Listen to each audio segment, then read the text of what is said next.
not attempt to adjust your rhythm.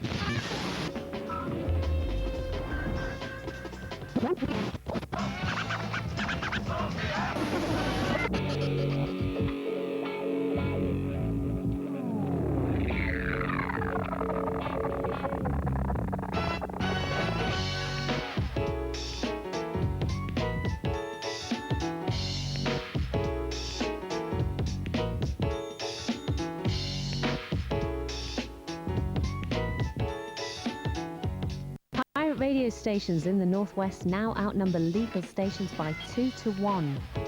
Most of them are run by inner city groups who are prepared to risk prison, fines, and the confiscation of their equipment. Some stations are short-lived. Others invest in sophisticated equipment and are determined to survive. One of them is Soul Nation in Manchester, created and managed by Tony Stevens, also known as T2 Bad.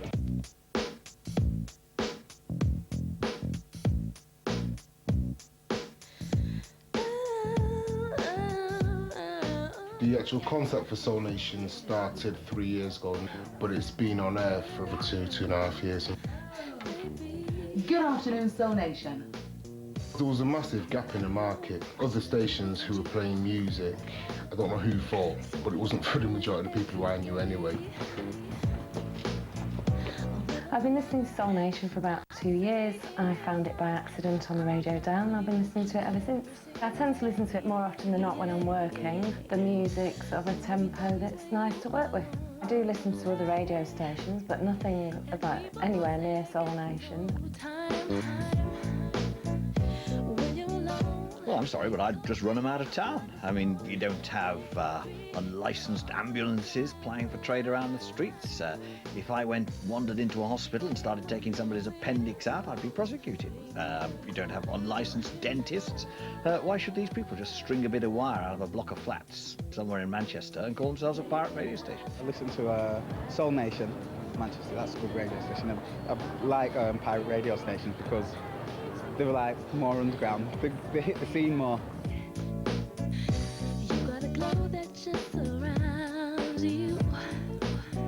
I don't believe there is a place for pirate radio stations. I feel that it's unfair that there isn't a level playing field. We have to work very, very hard to get our licenses, and we have to keep fighting to get them back every 8 years.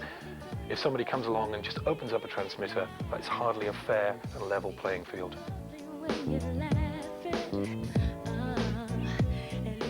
Fletcher Moss as a junior football club relies on sponsorship from people to help us fund the needs of these young boys who wish to play football regularly at least once a week. And without people like Tony and Soul Nation, we wouldn't be able to survive. We've taken a lot of advice setting up the station from people who've done ILR radio most of their lives. The operation which we have here, whilst not being as obviously upmarket as a legal entity, as far as I'm concerned, will far outstrip any of your so-called pirates around the country. I think unlicensed broadcaster is more of a fair comment for Soul Nation.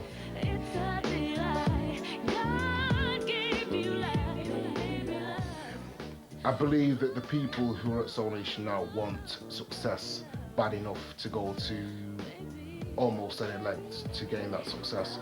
Success for us is gaining a legitimate license of a wide enough broadcasting area so we can do ourselves justice.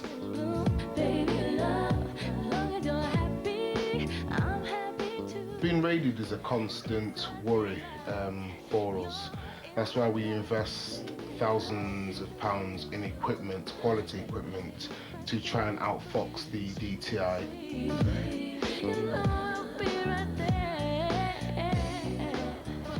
I think pirate radio since the early 1970s, certainly land-based pirate radio, has been a history of cultural omission.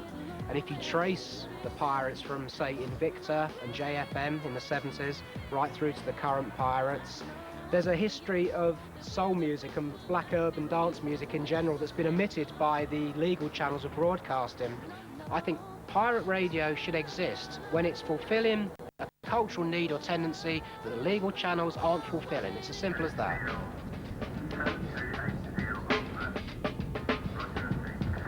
On the day of its second birthday party, just as the year is coming to an end, Soul Nation's worst fears are realised.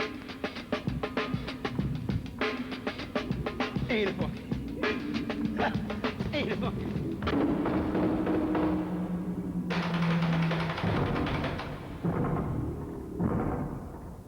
where the DTI were trying to get in. He was using sledgehammers and battering rams and all sorts. We had to nail back on bits of wood here, as you can see it's all chipped off there. But these are like £400 security doors. And they were there for about 15 minutes trying to get through and all that. They'd have been there all day, so eventually they were let in, you know, save themselves injury and all that. I received a phone call at home. There was a raid actually taking place. So I jumped in the car, made a couple of phone calls and flew down here to find out exactly what had happened. When I got here, it was like full of police and DTI and all that. They had on flat jackets and God knows whatever side was going on for some massive drugs raid or something. I just witnessed them taking all the equipment, like tagging it, putting it in bags. It was like bordering on the ridiculous actually. It was like taking the clocks off the walls and posters that had nothing to do with the station. Our job in policing the airwaves is to go for the source of the transmission and remove it, either by taking the transmitter itself, dealing with the aerial, or indeed finding the studio that the pirates use. When we get a call of interference, this is the sort of vehicle that we send out. And in the front of the vehicle here is a direction finding display, and that helps us find where the pirate radio transmitters are, because the direction takes us in the signal strength. This is a monitoring receiver. It's a Doppler DF, which gives us the direction the signal's coming from, and then a signal strength meter, which tells us how close we are. I have with me some typical examples of pirate radio transmitters. This is one completely encased in a traffic cone, and the idea of this is it gets put in a stench pipe, and the wide part of the traffic cone makes it lodge there. But it's the crude technology in the transmitter itself which causes the problems. This is a pirate radio transmitter completely encased in a biscuit tin. And again, the similarity between this and the other transmitter is it's crude technology, won't stay on the frequency, causes interference to other radio services, and that's why we have to take action. Pirates do cause interference to emergency services, and there are real instances of interference to airports, to instrument landing systems at airports, to police services, to fire brigade services, and indeed to some of the utilities.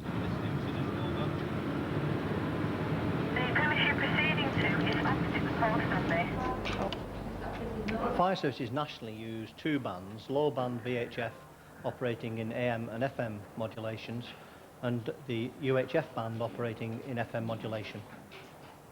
In the Greater Manchester area, we do not have any interference problems from pirate radio stations. We do not cause interference. We've got categoric proof and evidence, and anyone who's got any evidence to the contrary, please bring it. Greater Manchester Ambulance Service has never had any problems with pirate radio stations interfering with any of our airwaves. The service has never been approached by the DTI or questioned about interference by pirate radio stations. We have had interference recorded by taxi companies, and this is particularly during the peak taxi hours, say Friday, Saturday night, and we have had problems of interference then, and we have had to work hard to get around that. Instead of using voice, we're looking to use data transmission. This is where information will be sent via a computer in the control centre directly to an ambulance computer that is located on the dashboard of the ambulance vehicle. Soul Nation's equipment is built by somebody who builds the BBC's equipment, so our stuff is as good as theirs. The emergency services categorically state that Soul Nation has never ever interfered with their transmissions. So if the emergency services has never complained about us, and the DTI claim they only act on complaints, obviously the complaints have got to come from somebody who's got a vested interest in removing us off the air.